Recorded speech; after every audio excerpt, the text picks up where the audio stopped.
السلام عليكم ورحمة الله وبركاته أصحابتك وحرن جنال كمركز السود وده أدي هذا ومحسنتي عندما آيس كودين مينيابوليس يا سين بول dadkii lagu xirxiray oo Soomaali ay ku jiraan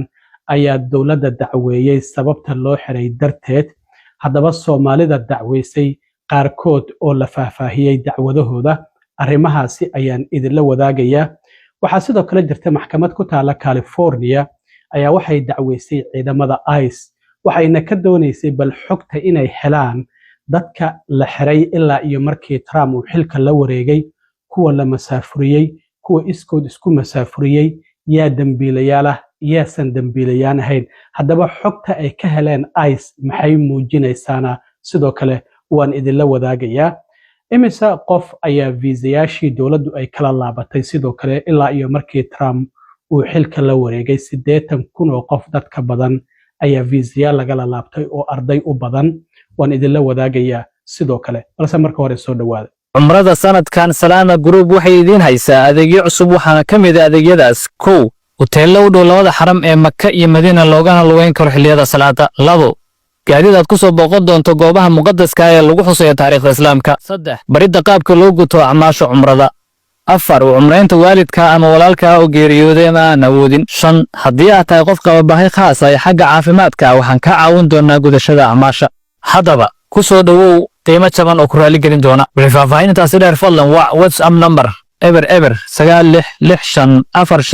9645592847 mahadsanidin waalidiinta Soomaaliyeed ee jecel waxbarashada waxa la ogeysiinayaa looguna bishaareynayaa in maxadka waxbarashada ee Somali Islamic Online oo ku hayo barnaamij waxbarasho diimeed ah oo ka caawinaya in adiga iyo ilmahaaguba aad si fudud u barataan quraanka iyo culumta shareecada maadooyinka dugsiga laga baranayna waxa ka mid ah quraanka hikaada ahadiista ducooyinka tarbiyada asaasiga ah ee ilmaha tafsiir iyo qaybaha kale ee culumta shareecada qaabka waxbarashada dugsigaanina waa hab online ah oo waxbarashada aad ku qaadanaysan waxaana kala xiriiri kartaa Gmail-ka iyo lambarada shaashada kaaga muuqda toddobaadkii labaad ayaa ciidamada ICE howlgallo waxay ka wadaan magaalooyinka mataanaha ee St Paul iyo Minneapolis dad fara badan ayaa la xirxiray oo Soomaali ay ku jirto haddaba waxaa la helay in 11 qof oo kamid ah dadkaasi la xiray oo Soomaali ay ku jirto in dawladda ay dacweeyeen sabab la xiriira xarigooda howlgalladan ciidamada ICE ay ka wadaan magaalooyinka St Paul iyo Minneapolis waxa ay ugu magac dareen Operation Metro Surge koodii bishan ayuuna bilaabmay sida aan ognahay marka afar kamid ah dadkaasi la xiray ayaa dhammaantoodba hadda dawladda dacweynaya oo waxa ay ku dacweynayaan sababta la xiriirta xarigooda oo la xiray waxa laga carabaabay wiilkan Soomaaliga oo la yiraahdo Abdul Daahir Ibrahim waxa uu kamid yahay dadka dawladda dacweynaya oo qareenkiisu uu dacwad ka gudbiyay waxaana wasaaradda amniga gudaha ee DHS ay sheegtay in garsoore uu amar ku bixiyay in wadanka laga masaafuriyo Abdul 20 sano ka hor kadib markii lagu helay dambi ah inuu wadanka Canada ka soo galay oo asylumkiisa ama magangalyadiisa uu been ka sheegay ceyrina sidoo kale uu si sharci darro ah ku qaatay sida wasaaradda amniga gudaha ay sheegtay haddaba qoraalkan ayaa wasaaradda amniga gudaha barta X ay ku leedahay 3 maalmood ka hor wasaaradda amniga gudaha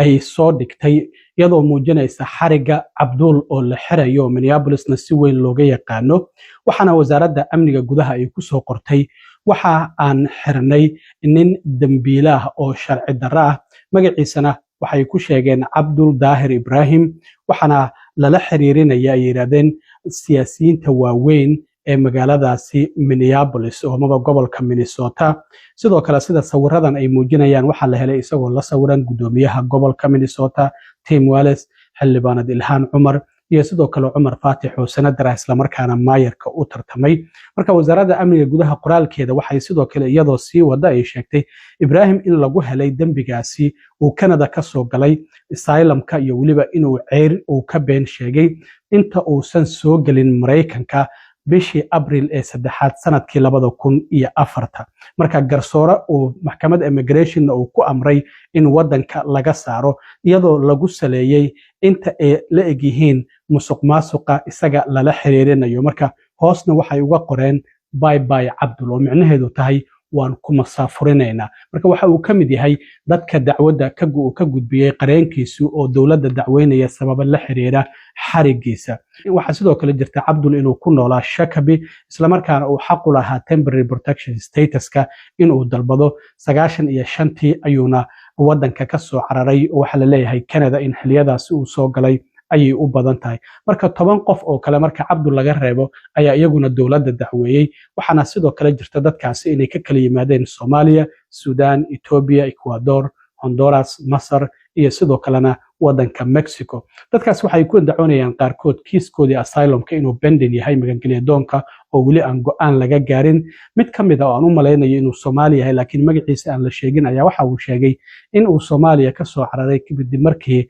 in qabiilka xaaskiisa ay tooriyeen isla markaana hooyadii ay dileen marka kiiskaasi ayuu sheegtay waxa sidoo kale jirta qaar kamid ah iyaguna in ay xaq u leeyihiin oo green card ay leeyihiin oo xaq u leeyihiin muwaadiniin Mareykan inay noqdaan oo dhalashada ay qaataan marka sidaasi ayaa dadka qaar ay ku dacwoonayaan marka howlgaladana wali waa ay socdaan dadkaasi oo Soomaali ay ku jiraan oo 11 qofna dowladda ay ku dacweeyeen sabab la xiriira xarigooda arintaasi hadii halkaasi aan kaga gudbo ciidamada ICE xogta waxa jirta dadka ay xiraan ama ay masaafuriyaan in ay public ka dhigaan oo dadka ay la wadaagaan marka arintaasi waa ay diideen ICE inay dadka la wadaagto shacabka Mareykanka dadka ay xiraan maxaa dambiilayaal maxaa la masaafuriyay yaa iskood isku masaafuriyay arintaasi waa idin marka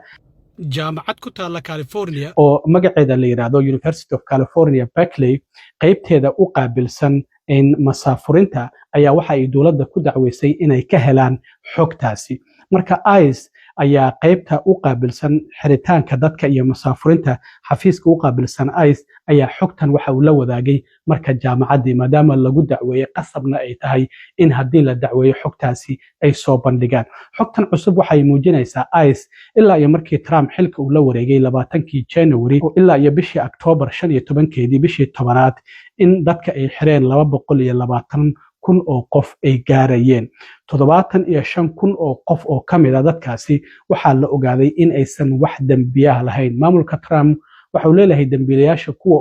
ugu daran ayaan bartilmaameysanaynaa sida kuwa dilayaasha ah kuwa caruurta kufsada iyo sidoo kale gaangiska marka waxa la ogaaday 220 kun 75 kun oo kamid ah in aysan wax dambiya aysan lahayn waxaana howlgalladaasi ay ka sameeyeen magaalooyin ay kamid yihiin Chicago oo Illinois ku taala LA oo California ku taala Charlotte oo North Carolina ku taala iyo hadda oo ay ka wadaan New Orleans oo gobolka Louisiana ku taala St. Paul iyo Minneapolis waan ognahay sidoo kale in ay howlgalladu ay ka socdaan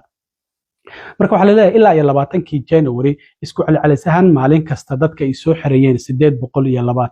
824 qof ayay ahayd sida xogtu ay muujinayso xilligii Biden sanadkii 2024 maalin kasta dadka la soo xirayay 312 qof ayay ahaayeen marka waxa la leeyahay 60% dadkaasi la soo xiray oo ICE ay soo xireen da'doodu waxay u dhaxaysaa 25 ilaa iyo 45 xogta ICE ay soo gudbisay marka waxaan ku cadayn tirada dadka ay masaafuriyeen kuma cadda laakiin waxyaabaha ku cad waxa kamid ah in 22959 qof ay iyagu iskood wadanka ay isaga masaafuriyeen wasiirka amniga gudaha talaadadii hore markii golaha wasiiradu ay shirayeen waxa ay madaxweynaha ay u sheegtay in 2 milyan oo qof wadanka ay si mutadawacnimo ay isaga masaafuriyeen laakiin xogtan ICE hadda ay la wadaagtay jaamacadan waxay muujinaysaa 22959 qof in iyagu iskood ay wadanka isaga masaafuriyeen hadda xogtu waxay muujinaysaa sidoo kale xabsiyada ICE ay maamusho in ay ku jiraan ilaa iyo 65 kun oo qof guud ahaan wadanka Mareykanka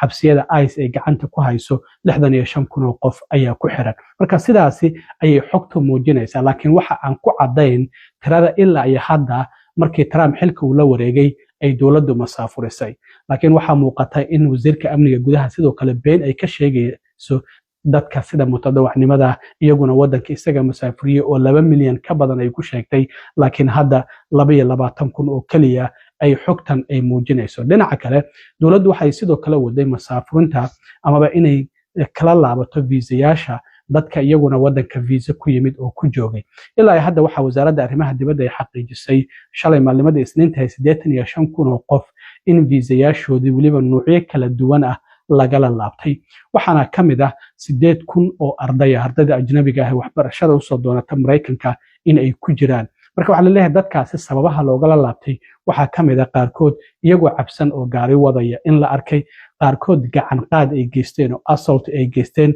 intooda badanna xatooye ay sameeyeen dadka viisayaasha lagala laabtay bishii August waxaan ognahay in wasaaradda arrimaha dibadda Mareykanka ay sheegtay inay hirgelinayso in ay baaritaan joogto ah ku samayso 55 milyan oo qof oo ajnabi ah oo wadanka viisayaal sharci ah ku jooga Mareykanka sidoo kale waxaa jirta in ardada inta badan la masaafurinayay ardadaasina waxa ay ahayd sababta loo masaafurinayay in ay mudaharaadyo ku taageerayaan Gaza ay jaamacadaha ay ka sameeyeen oo lagu eedeeyay inay yahuud nacayb isla markaana argagixiso ay taageerayaan sidoo kale dilkii ninkii cunsuriga ee cadaanka Charlie Kirk markii la dilay bishii September dad fara badan oo iyagu u dabaaldegay dilkiisa ay dawladdu waxay bilowday sidoo kale in viisayaasha ay kala laabato marka wasaaradda arrimaha dibadda waxay leedahay ilaa 85,000 oo qof ayaa viisayaashii lagala laabtay isla markaana wadanka la yiri isaga bax sida muuqanayso oo arday u badan ajnabi ah oo wadanka wax ka baranaysa marka arrimahaasi ayaan rabay inaan idila socodsiiyo aad iyo aad u mahadsantiin asxaabta intaan markala kulmi doono waa saaxiibkeen cilmi waaro idin la sida iyo nabadgelyo